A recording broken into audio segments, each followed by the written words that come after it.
Hello again, everybody. It's good to see you all here today for our live episode. My name is Abby Lehman with L3Harris Geospatial, and today I'm joined by some new faces and one that's not so unfamiliar. I'll start there by welcoming Stuart Blundell of Presagis. He's back for another go at the panel today. He's a crowd favorite, and he's also the brains behind our NV Analytics Symposium, or EAS for the uninitiated. He began with a geology background as a young lad, and now he manages GeoInt business development at Presagis. Coming to you live from Missoula, Montana. Say hello, Stuart. Hello, Abby. It's a pleasure to be here. So new to our show today, we actually have two new people today. We have our second panelist, and he is also my L3Harris colleague, Mr. James Lewis. He is a lead solutions engineer in the defense and intel space at L3Harris. He spent 14 years with the US Army, 9 of those as a geospatial engineer, and 3 years with the US Army Corps of Engineers Geospatial Research Lab. As a sidebar, he's also super helpful if you need help carrying stuff because he's got some serious muscles. Say hello, James. Hello. Let's see, we have another new face for today's episode, filling in for Matria while she is out of the office. I'd like to introduce my marketing colleague, Jody Lee, who will monitor your questions as they come in and direct them to our panel. Say hello, Jody. Hello. Now, on that note, before we dive into today's discussion, I want to cover just the basics. You can interact with our panelists by submitting your questions using the Q&A button along the bottom of your screen. As I mentioned, Jody will be keeping an eye out for those, so bring on the questions. We want to hear them. And as always, a recording of this episode will be available, and you'll receive an email with instructions to help you access it quite soon. So from there, let's jump into the conversation. Now, I'm going to start with Stuart, because as he often does, he was the one that brought this concept forward as a possible topic of discussion on the show. So Stuart, let's talk metaverse. And what I'd like you to do is just kind of begin by explaining what it is. What is the deal with this concept? And yeah. Terrific. Well, first, thanks again, Abby, and it's a pleasure to be here with James. So let me just kind of walk through my thinking on this topic and why it was of interest to me. So in 2019, Kevin Kelly from Wired magazine wrote an article, and he identified the construction of 3 great digital technology platforms. The web being the first, social media being the second, and what's called quote unquote mirror world being the third. So what is mirror world and what is the metaverse? So mirror world is defined as the digital twin of our physical world, and it's constructed on this endless glut of geospatial data and technologies that many of us watching this show are familiar with. The geospatial data infrastructure that supports mirror world has true 3D coordinates. Now, where the metaverse comes in, and I'm just using the definition from Wikipedia, but it really fits well, is that the metaverse is a collective virtual shared space. And it's created by the convergence of a virtually enhanced physical reality and physically persistent virtual space. A lot of words there. But in other words, the metaverse is where the VR, virtual reality, augmented reality sits on top of this 3D, geospatially accurate digital twin, the mirror world, which is continuously evolving. And I think for me, quite frankly, the realization of how far we've come, if you start making a list of technologies and data and all the things that we see every day on LinkedIn and web and shows like this, is that we are living in this geospatial infrastructure of the mirror world. It's getting better all the time, and there's people competing to own this platform right now for a variety of different reasons. Okay, so James, I want to then have you take that definition, explain to me how you see this existing within your world in the defense and intel space. Yeah, definitely. The way I see it is we've always had the saying, every soldier is a sensor. And I think with the miniaturization of a lot of those larger sensors that are feeding directly into what Stuart so eloquently kind of, put together, are now literally, in a handheld, right? So as more and more as these technologies are miniaturizing and coming onto the battlefield, where they're already fielding, Android phones with a lot of these sensors, what we're beginning able to do is kind of train as we will fight, but in these more realistic environments, right? So if we're collecting, all this data is being collected, you know, more and more people walk around. There's not too many places in the world you can go. People don't have a cell phone with a basic camera on it, right? So between crowdsourcing and these people starting to do that, we can begin to model, again, as Stuart mentioned, we can start modeling out that world. So I don't have to spend the money, spend the fuel to fly soldiers into this area to train. We can just you know, consolidate that data, create that synthetic world. But then with things like augmented reality, we can move around in that same world. Again, with the accuracy of, if I was standing there, well, I know that building is going to be there. I mean, unless something catastrophic happens, of course. But so I think it's truly going to change, at the end of the day, the way we fight. That's the easiest way to put it. And, you know, of course, you face the, you know, consumer commercial uses of it versus defense and intel.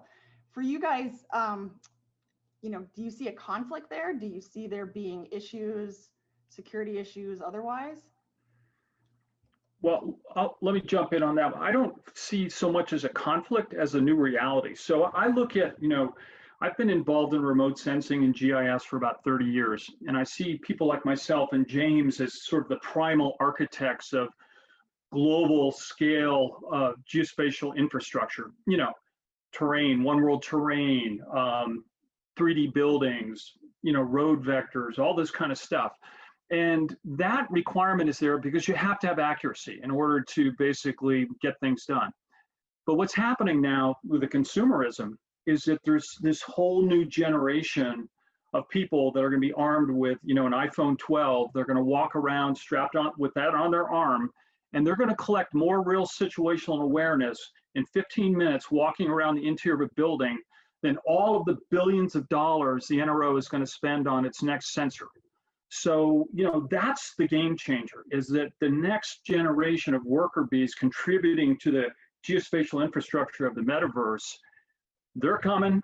It's going to be, you know, a different value proposition on situational awareness with a focus on the interior of buildings, a focus on street level views of buildings, a focus on urban settings, a focus on things that, quite frankly, you know, our existing capabilities have a real challenge collecting.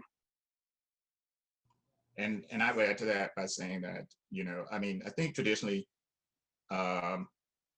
military, government, and civilians in a lot of different situations have always worked together. And it's always been kind of hard to work together because I think, to your question, Abby, there's always been this line of, well, it's military, so there's got to be something else going on. But then when you think about something like Katrina, or, you know, a major catastrophic kind of humanitarian disaster type issue where military are brought in, particularly National Guard, to come in and assist, it's going to be easier for us to work together in those environments, because now, again, military is pulling security, but I could be working with Red Cross, again, in a space where I'm helping, like, hey, you guys can in place here, these roads are blocked. So before they even get there, they're already kind of understanding what that environment looks like, because guess what? I'm already collecting that because I'm there kind of securing the area. So I just think that we just kind of have to break down those walls of making the government so scary, right? Because I think that's more of what it is. I think it's just this kind of fear of the unknown, because I would say that the places where that would apply wouldn't really matter to the commercial space anyway. Yeah. Well, and I think that fear goes both ways too, right? I mean, you guys are developing really stuff that you don't necessarily want shared with everybody in the world. So I think it probably goes both ways too. But I mean, you can go back to, like, you know, so much of the technology we have now is based on the drive after World War or during World War II. You know what I mean? I mean, that was all defense created, and it's Right. stuff that we rely on like it's no big deal, right? Yeah. So I want to, Stuart, you mentioned something about, you know, this community created space, and I want to kind of talk more about that. You know, I think that, like, there's comparisons you can make to the internet, right? You could make the argument that the internet is a community curated and created space. Mm-hmm. And again, you can make the argument that no one owns the internet, but at the same time, someone sure as hell owns access Mhm. to the Right. internet, right? So then it becomes a question of like, who's creating this and who owns it, and what the challenges are there. Yeah. That's Thoughts? a great question. And, I'll refer back to the article by Kevin Kelly in Wired magazine in 2019, where when he talks about the web, it's really the influence of Google. So I mean, Google doesn't own the web, but it is so dominant in the way that it has allowed itself to become, everything related to search, everything related to the way we try to document and understand information. And social media, basically Kelly points to Facebook, obviously, and WeChat. And so the third platform, the mirror world, if I were to venture a guess, I mean, I look at someone like Jeff Bezos and Amazon as essentially understanding all of the logistics of how to get to your house, how to deliver things to your house, how to take advantage of voice recognition technology, how to basically understand all of the big data associated with your buying patterns, how to take advantage of all the geospatial data that's out there in terms of creating these digital twins of where they're going, how they're going, with the goal of creating better service for you. And I would say the other big companies out there are essentially, I'm trying to remember the name of the Chinese equivalent to Amazon, but China is well ahead of us in terms of creating digital twins of very large environments and using those digital twins to continually reinforce for them surveillance state approaches to society, but also to improve everything that they're doing in terms of how are they monitoring health, how are they monitoring different patterns. So I think on the private side, if I had to place my bets, I would say Jeff Bezos from Amazon has a good pole position on owning this third platform, or at least becoming a major player and having a reason why to continuously invest in this, the mirror world and the metaverse. And James, I'm wondering too, I mean, what does that actually look like? So in a defense environment, if you're talking about community created, right? What does that actually look like for the military to be able to take advantage of, people as sensors, not just soldiers as sensors, but, people that are out there? How does that work? Yeah, so I mean, particularly, you think about some of these more austere areas where we, operate in, somewhere like Africa, where, I mean, there's places all over the world where we're still trying to collect data, right? And again, these places where, again, these people are just kind of unbeknownst to them, they're collecting data, right? They're walking around, they're pinging cell phone towers, they're taking photos in front of buildings. And so beginning to kind of scrub that data, because it's open data. I mean, once you kind of post it out there, it's open data, right? So as we can begin to, collect that data, there's traffic cams that are always, they're sitting there collecting, right? So again, that Internet of Things, right? So all of these connected infrastructures, and with 5G coming online, which again, that's very new. So I think once it actually rolls out to a point where the world has fully adopted it, again, moving this big data, again, Stuart, mentioned that. How do we move this big stuff? So us just being able to consolidate all of this open data to create these environments with things where, hey, I'm in a city we've never operated in, but because all of these people have been just kind of walking around taking photos, I can now just hold my phone up, point it at something, and in this augmented reality space, I know where a hospital is. I know what the power grid looks like.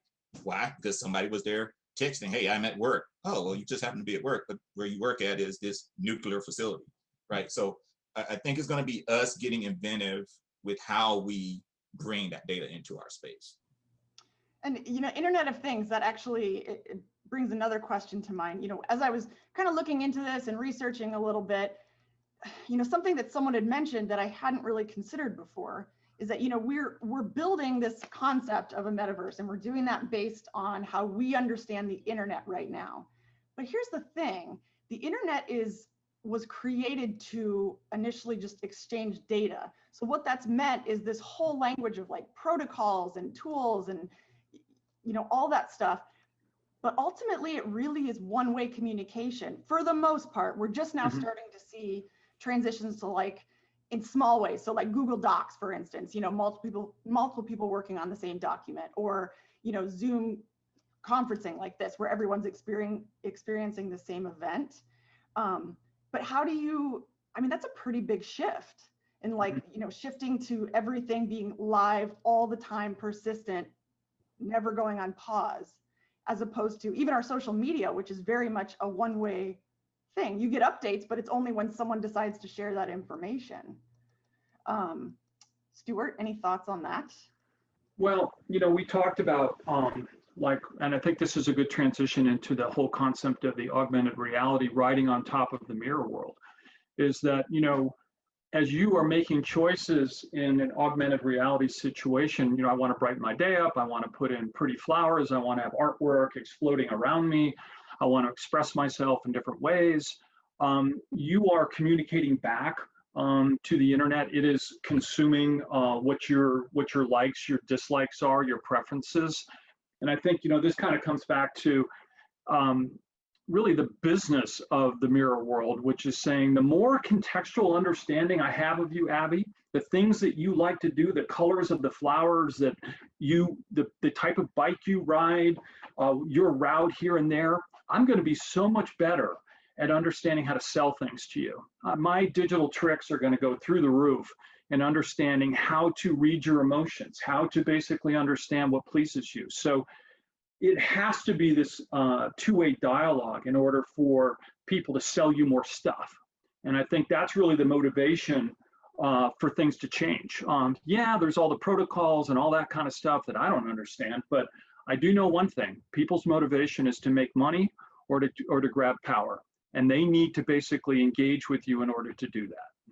Yeah, but what are the limitations of, if that's the goal, that's who's creating the environment, is people trying to sell you stuff? What is that, what's the risk there of doing that?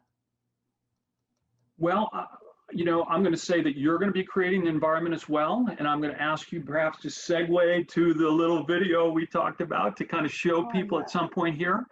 But I think that you'll be creating things because you'll have the tools. It's in the interest of the metaverse to make sure that you either have the tools and or, when you look at what's going on like in the gaming community with open source, free everything, and your development community is, 10-year-olds and 12-year-olds and 15-year-olds and 17-year-olds that are basically just having fun and entertaining themselves. It's all about entertainment value in some ways, the things that you're going to create, and that is motivation for people to kind of provide information back and forth across the web. Sorry, I kind of got lost in stuff there. I got excited about that video. That's okay. Okay, so I'm going to show this video. It's interesting because this is actually, this presentation that was given, I was there live because this stems from Adobe, a creative product called Adobe Aero, and this was a demonstration that they did. Here we go.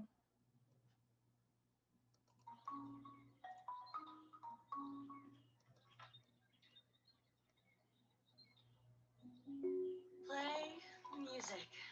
Okay. There's been an update to your calendar. Show calendar.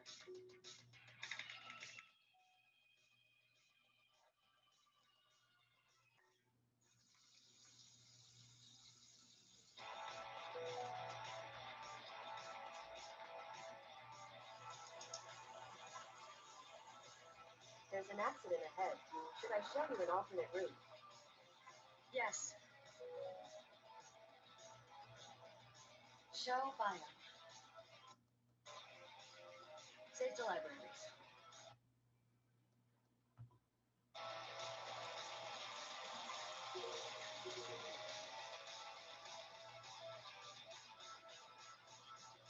Oh, hey, Jordan. Hey, Rory. Yeah. So anyway, that's, I think I forgot to turn the sound on for that. No, it's all right. I think the video, the frame rate's a little tough over the internet, but I think people get the idea that, you are creating a lot of those objects that you saw in that augmented reality. And, James, I thought you brought up a really good use case the other day when we were talking about this show with respect to how people can interact through virtual reality and so forth on some really tricky, dangerous situations. Yeah, definitely. I mean, I feel like, before you had kind of like the Google glasses and people were kind of like, yeah, I don't want to really wear those. They look weird to me. But then you look at a company like Apple that's looking to develop their own, which, I mean, if you look at the cell phone market share, there's not too many places you're going to go where you don't have an iPhone. So I think that with things like LiDAR on the latest iPhone 12, right, we could begin modeling these real world objects and then placing them in our space. And then if someone like Apple were to release these, augmented reality glasses, essentially what you saw in that video would be a lot more commonplace. It wouldn't be as foreign. The cost of entry would be low because you're already using a device that you already have. I think part of it is just us learning to live in this new world, particularly with things like COVID. If another pandemic were to hit, I think we're truly learning to interact totally differently than, I mean, look at us, like we're having this conversation over video. And I don't foresee things going back to 100% normal the way they were before. So I think being able to be in these virtual office spaces where, because a lot of people, this is very disruptive for them. People are, they're anxious, they can't see their colleagues, a lot of people aren't very tech savvy, so they're not, big on that stuff. But I think if you could create, again, those kind of synthetic environments where, hey, I'm sitting at the table. Again, it's not as good as physical, but hey, I can at least see my colleague and have a conversation with them or place things in my world, to your point, Stuart, that make me comfortable based off things that I'm always searching for, right? So if I'm always looking at plants, well, I wake up in the morning and there's a new flower pot sitting in my, my virtual world. Because that stuff already happens. I'm looking for a PlayStation 5 right now, right? So every time I go on Facebook or Instagram, there's some advertisement about PlayStation 5. I didn't put that in my Instagram or my Facebook, but again, based off things I'm looking for on Google, everything else is like, oh, he obviously has interest in this, so let's just show it to him, right? And we actually have had a couple questions pop up, and it's regard to that idea of like open circuit versus closed, and the risks that come with that. Jody, do you want to direct a few of these questions to our panelists? Yeah, I mean, this is a good privacy question. What about people that don't want to be on the metaverse? For example, I choose to have a minimal social media footprint to actually avoid my information getting out there. Stuart? James, you want to take a crack at that? Yeah, I don't foresee it being really any different than it is today. People still, there's tons of people who keep a minimal, social media footprint, but I can still turn on the news. However, I think that as we continue to progress, a lot of our traditional, like even newspapers, are starting to shut down. So at some point, you're going to have to begin to move more into this digital space. And I think that as people voice concerns like that, matter of fact, a couple of years ago, when I went to NVIDIA's GTC conference in Washington, D.C., there's a whole office that's looking at how do we get people to adopt MI, AI, how do we get them? Because there's this fear that it's going to replace, the traditional infrastructure. So I think that as technology continues to progress, we get away from more of our analog way of doing things. I think that, again, as it becomes more commonplace, it's just so new that I think a lot of people are a little hesitant. But I personally just wouldn't foresee it being any different in the way people view it now. I mean, we're not going to stop building malls, right? So, so if you enjoy going out to a mall, you go into a mall. But if I want to go virtually shop, I can literally walk through that mall, pick the things, and then they get shipped to me. I would just add on to that, I think that we as a society and participants on the web and social media have to do a better job of understanding the digital breadcrumb trails that we leave behind us everywhere we go. And it's as simple as looking at your cell phone and understanding the settings on your cell phone. It's as simple as understanding when I'm going to download cookies. But, we're so willing to just give up those rights as a society because, I don't really want to read, the terms and agreement. I don't really want to check all my settings. And quite frankly, Apple, Google, Facebook, they don't want me to have access to giving up my digital breadcrumbs. So it is an adversarial relationship between your freedom, your rights to hide away from being part of the metaverse and the unbelievable forces that are out there to pull you in. Because, I think one of the great things that has to be achieved is the fact that I want to know that I'm getting paid when I give you my data. For example, I like to track my exercise and my calories, and in my little tracker, it's identifying the foods that I use and so forth. And it's a free app, but I know that company's making a ton of money because they're saying, okay, well, this person with this age is eating this type of food and this type of thing, and I'm not getting paid for that. So I think that down the road, part of opting in, opting out is like, you want my data, you're going to pay me for it. And also, we need better understanding of the controls on staying out because it's not going to get easier. Yeah. And actually, go right ahead. No, I was going to say, I was glad Stuart said that. That was literally where I was going to go, that there is a whole group that right now, that's their argument, is from a business perspective, how do we as individuals begin to monetize our information? I mean, if you're taking, I take this trail on my bike every single day. Do I care as much about the city saying, oh, well, there's, 100 riders a day to take this trail on their bikes. Maybe we should improve that trail, versus the bike company saying, oh, they really like off-road bikes, so we're going to market this. Well, now my data is being used a little bit differently. So again, to Stuart's point, I think that's going to be a big thing as well. And so we had another question, and I'm just going to kind of summarize it because it kind of is along these same lines, from a woman in our audience asking about, what are the safety concerns here? I think that they're probably not much different than safety concerns with the internet, with just, being able to access information. But I think we've already struggled to regulate that. You know what I mean? Like, how do you regulate something? I mean, maybe it's a question you guys don't have answers for right now, but where do you even begin, I guess? Well, I think part of it goes back to what Stuart said. I mean, right now, I use my phone. I take pictures when I'm out and about, if I was out on a date or, going to see somewhere, but I just turn off my location information. So now that's basically a dumb photo. Now, could I have something in the background that if someone had access to that photo and I uploaded it, there's things like Google image search. And now they could say, oh, well, he was at the Eiffel Tower. Granted, that's, a known landmark. So I think that us doing I think the responsibility goes both ways, right? So I think as an individual, us ensuring that we understand that piece of technology, but also to your point, Abby, I think people pushing forth regulations and figuring out, okay, how do we protect this? Because in America is a little different, but then you think about somewhere where the internet is controlled by the state and your data could be, to that point, your data is getting filtered.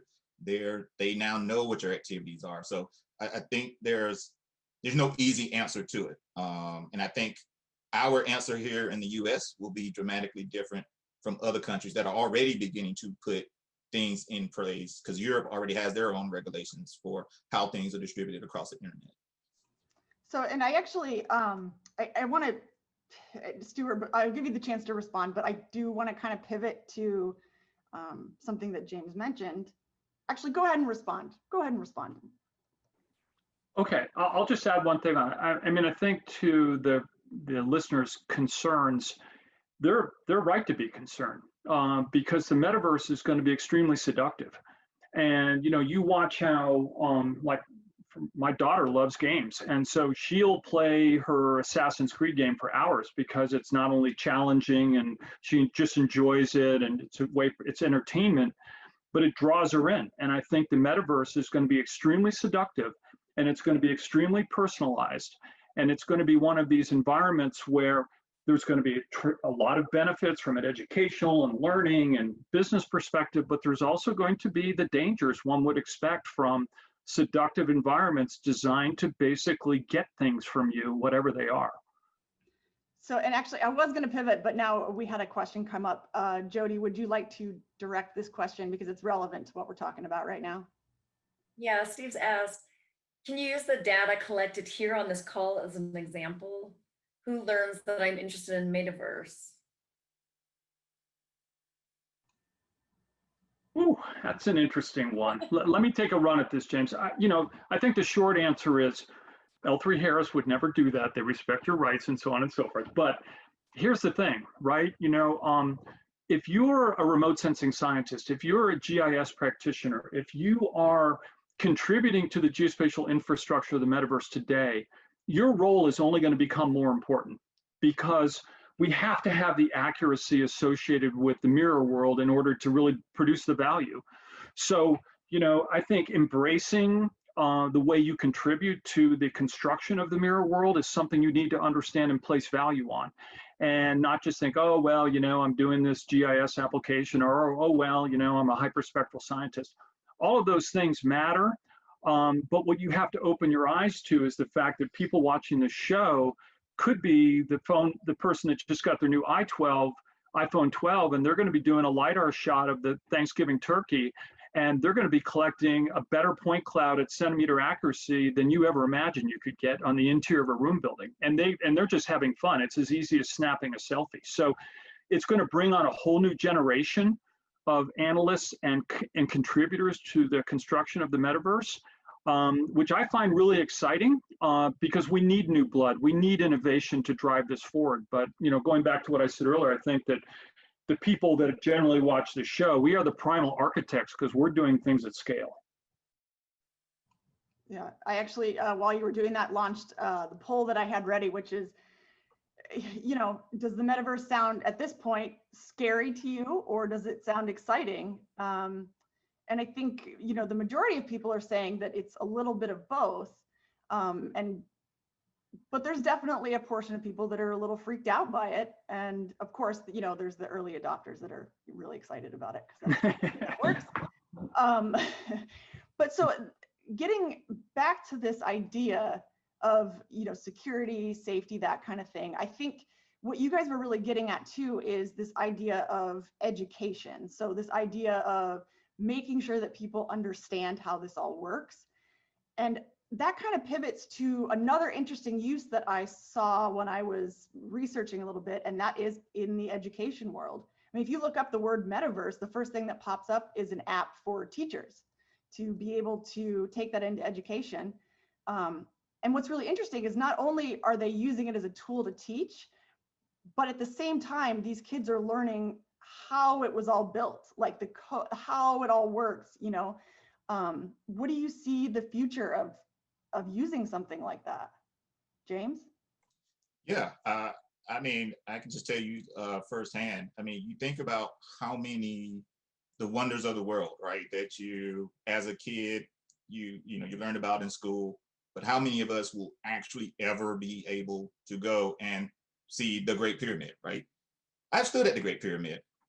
I digress on how I felt about it, but I saw the Great Pyramid. But if you think about a teacher that's in, a low resource school the parents don't have the money to fly their kids for this school trip to Egypt, but you could work with the Egyptian government. They could walk around, they could scan, create this world. And now I put on a simple cheap pair of AR goggles, throw a cell phone in it, and I'm literally walking around with between haptics and things like that. Now I can literally feel, what, the pyramid feels like, or what that mummy feels like. And I don't have to be there, but I get, for the most part, the same experience. So I think that's going to be huge. And a lot of teachers are already starting to do that, particularly with like some of the Smithsonians. And again, I think because of things like COVID, we're gonna have to get creative on how we do some of those more traditional experiences that we used to do in large groups and in person. Stuart, any thoughts? Well, great answer from James. I think he covered most of it. I mean, I think it really, especially if we look at COVID, we look at the pandemic. I mean, I'd go to, a gym class when the gyms opened in Virginia and listen to parents talk about the challenges of having 3 kids at home, trying to do everything virtually, and the teacher can't even figure out how to press the Zoom button. So this is going to require a whole new level of teacher instruction, teacher creativity. It's going to bring in a new, and I think going back to James's point about the Smithsonian, I think the Smithsonian has been doing 3D digital representations of most of their great works of art and making those freely available to people. So all of these contributions to the metaverse from the Smithsonians and so on and so forth are going to be there for the educational group, but we certainly have to do a better job of educating teachers about the possibilities of what augmented reality, virtual reality, and how to really embrace this, and take advantage of it. It's a generational thing for sure. So I think that, it's going to happen eventually. It's just, we need to go a little faster probably for our kids. So I'm actually going to have Jody, I just noticed a question pop up that I think, Stuart, with the work that you do with, Viz Sim environments, I think might be kind of relevant. Jody, do you want to take that? Is it about the aviation question? Yeah. Okay. With the aviation world moving towards air taxis, there's 2 questions. What sort of impact would such a multiverse have on the safety of such systems? We want to just answer that, or do you want me to ask the second question too? I say Why don't you throw the second question in there, and then we can parse it out. He's a smart lad. He can figure it out. Okay. Are there any regulations imposed on collecting data associated with such systems? Well, I'll start with the first part because at Presagis, I can, sort of pitch a little thing. We're a global leader in aviation training and simulation. So continuously evolving the in-cockpit training experience. And we've built tools like what we call Velocity to basically construct 3D synthetic environments, both at the ground level and out the window view, to help people understand the context of what they're doing.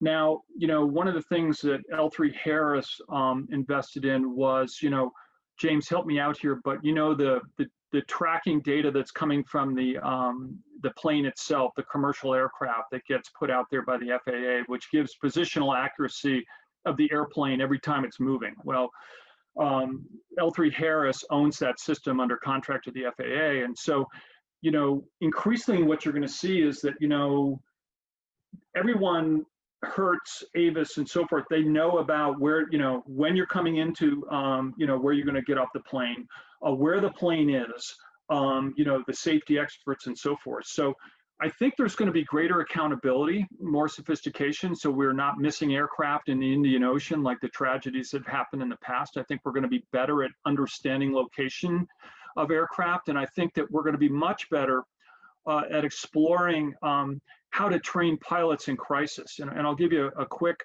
real world example of how virtual reality training is happening right now. And so, for example, Verizon trains its managers of its stores in malls, essentially what happens if someone walks into the, you go there to open the store at 8 o'clock and someone comes up behind you with a gun and puts it in your back and says, open the door. So they train their managers how to react to that situation in a virtual world. And the story I heard on NPR when I heard it, I mean, the reporter was so scared when they went through it, they thought it was all real, but it was all virtual and augmented. But over and over and over again, you go through that training so you can control your emotions. And I think James, as a soldier and someone that's been in, situations overseas, you understand you've got to control your emotions in order to be responding to a crisis, whether you're in the cockpit, whether you're opening up the store at the mall, or whether you're, driving a school bus. So I think all of these virtual and augmented trainings are only going to improve safety. Yeah, and I would say, particularly on the DNI side, a big thing we're looking at is soldier readiness. So part of my background as well, before I went over to geospatial, I was a long range reconnaissance guy. So tip of the spear, first in, hiding and going in. And I can tell you, when Iraq kicked off, I literally saw adults cry when mortars were coming in. And some of those things are things you can't train for with what I would consider just powerful fireworks, right? Like, you have a grenade simulator. Okay, it's a simulator. It's not going to hurt me. It's a strong firecracker.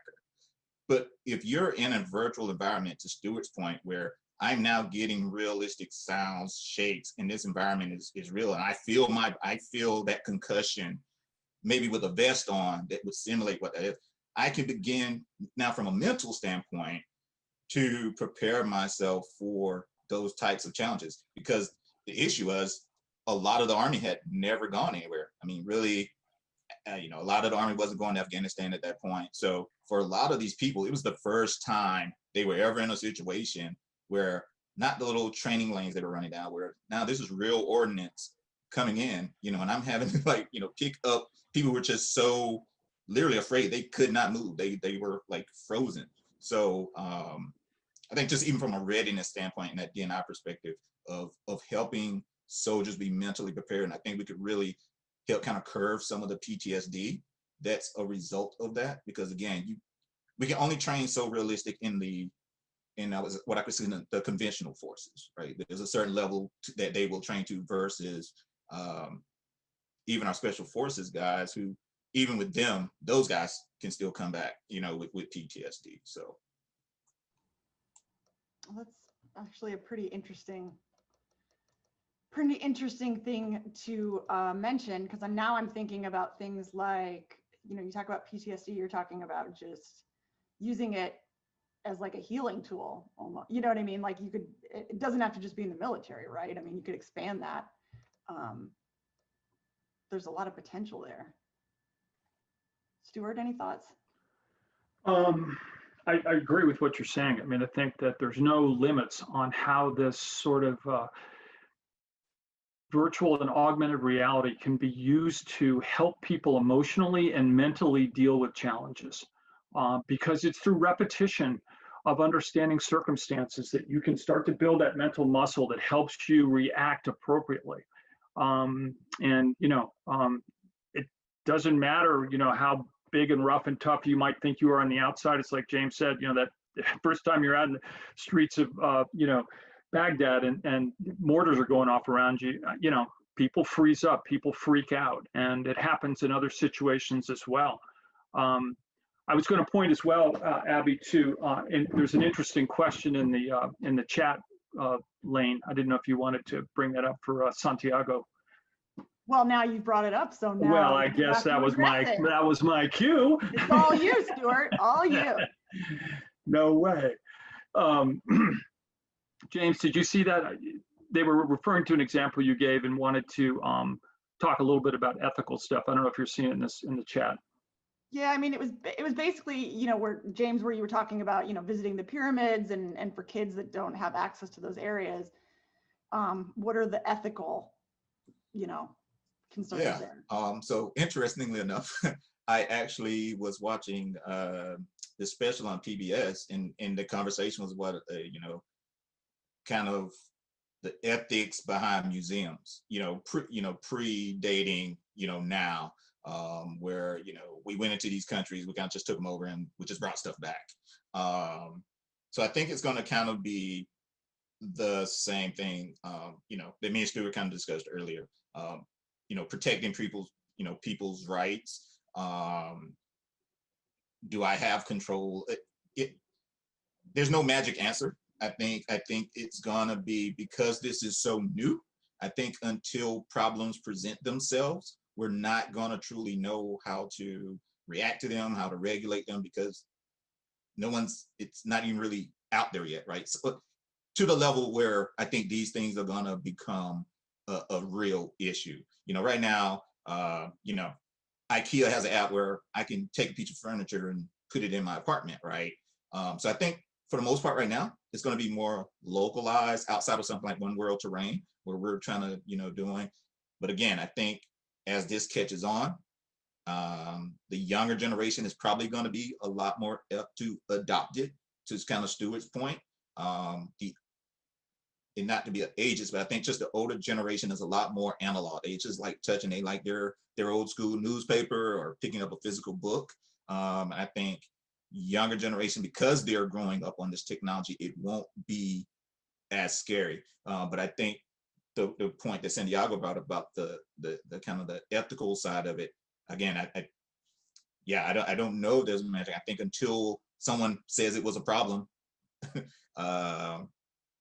because I guess part of it right now is, what do we really even regulate it now? If I take a trip to some country and I take a picture in front of that building and I post it, or I take my drone out in a country that allows me to fly my drone and I 3D model that cathedral, and then I post it on my website. And so I guess we're kind of in this gray area of what do people feel would be unethical. Now, if I'm desecrating it or doing something like that, then I think that's where it could come in.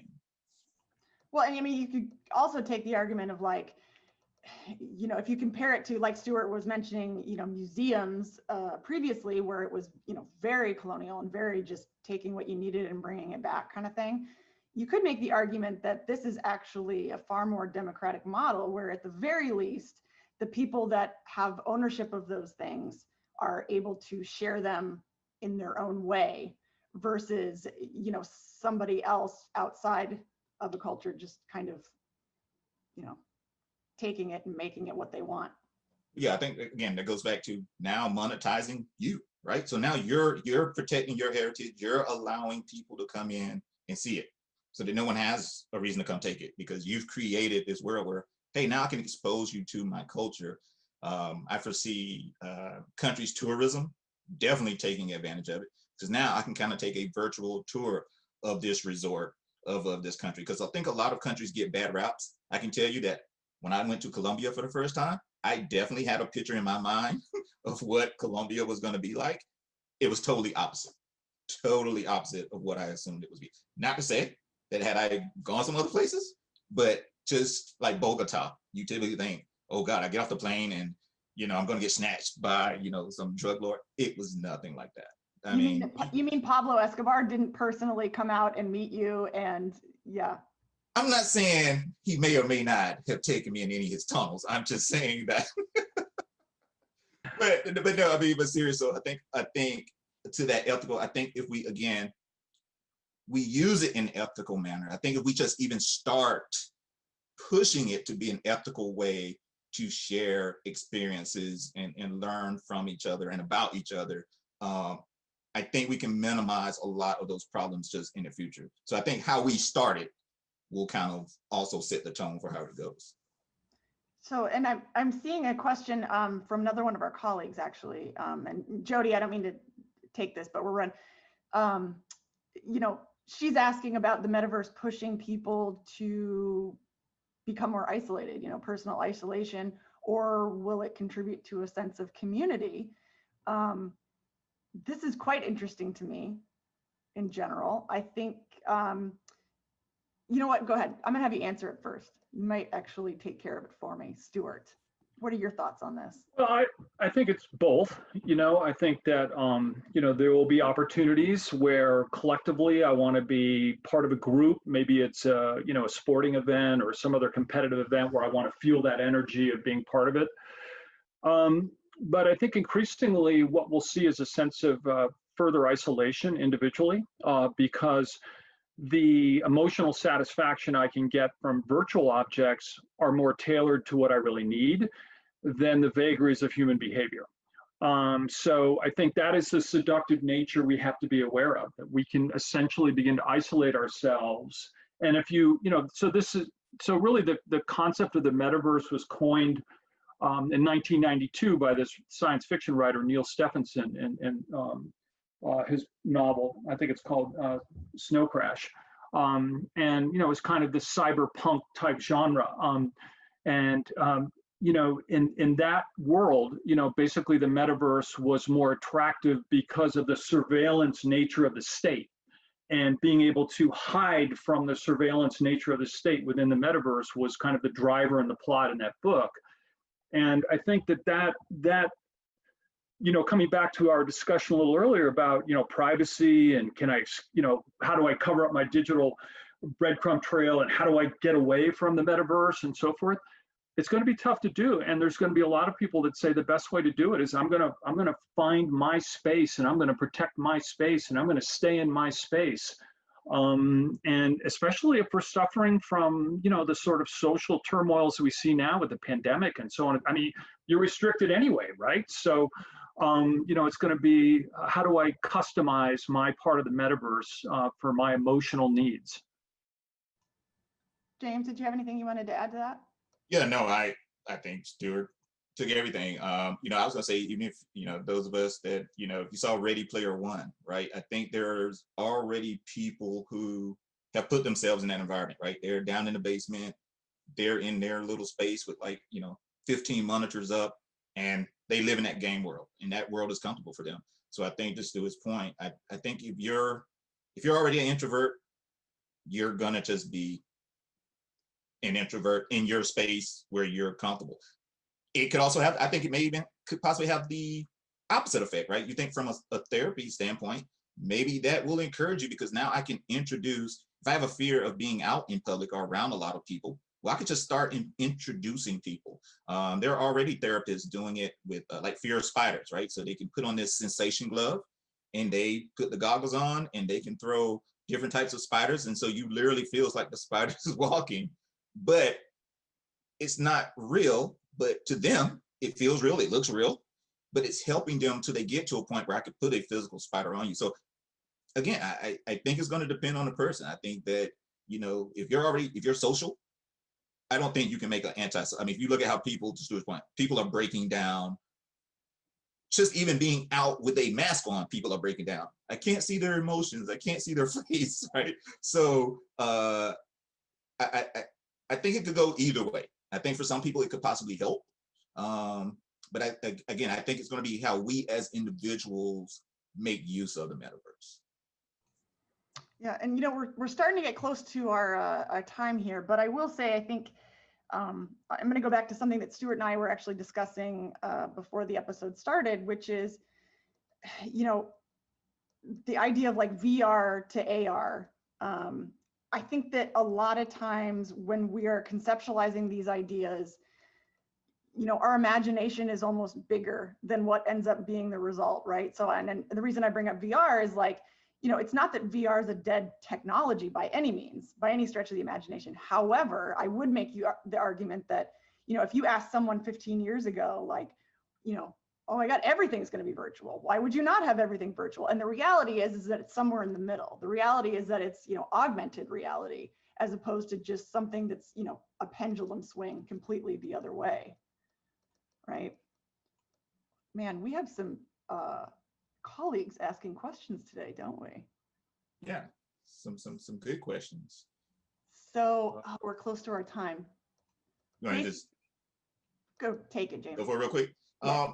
Again, I think it's like anything else, right? I think as Metaverse comes online, there are going to have to be things put in place to get around. I mean, can you really stop hacking now? At the end of the day, if someone wants to get into your system, they're going to get into your system. I think we will have to put intelligent things in place to help know what's real and what's not. Again, that goes back to earlier conversation about protocols and how do we protect this information. I mean, it's no different than ML and AI now with training data, right? So how do we protect the integrity of training data? That's the biggest problem they have right now, is how do we protect good, clean, sterile training data sets for our machine learning, particularly from a D&I standpoint, right? How do I know someone had to introduce something into it that's going to throw off my detector? So I foresee it's going to be the same thing with the metaverse. Yeah, Stuart, any thoughts? No, I think James covered it. I mean, this, the whole linking of cyber and metaverse. I mean, it's just part of the whole entangled DNA of the metaverse. It's always going to be there, and it always has to be defended against, but also embraced in terms of learning from it. So it's just part of the DNA. Yeah. So we're getting close to the time, so I'm going to end it, even though we have more questions. Feel free to let us know if you'd like us to expand the topic, and we can force Stuart and James to make some time in their schedule to come back again. I'm sure I could find a way to make that happen. I'd be happy to. So with that, I'm going to go ahead and wrap up the episode. So as I said at the beginning, you'll receive a recording, or you'll receive a notification that the recording is available as soon as it is.